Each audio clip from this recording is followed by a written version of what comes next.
சத்தியத்திற்கு அறிந்து கீழ்ப்படி, சத்தியம் உன்னை விடுதலையாக்கும். ஆமென். இந்த ஆகஸ்ட் மாதத்திலே தேவனுடைய வார்த்தைக்கு நீ அறிந்து கீழ்ப்படி. தேவனுடைய காரியத்தை நாம் அசட்டை செய்யவே கூடாது.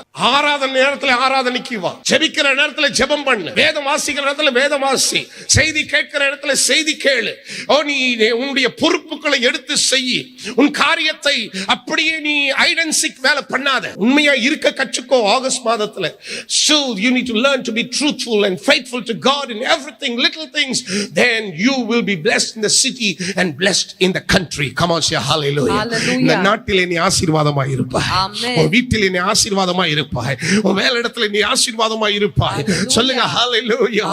உன் பிள்ளைகளுக்கு நீ ஆசீர்வாதமாய் இருப்பாய். உன் பெற்றோர்களுக்கு நீ ஆசீர்வாதமாய் இருப்பாய். உன் அண்ணன் தம்பி அக்கா தங்கைக்கு நீ ஆசீர்வாதமாய் இருப்பாய். நீ சபை உள்ளே வரும் பொழுது நீ பலருக்கு ஆசீர்வாதமாய் இருப்பாய்.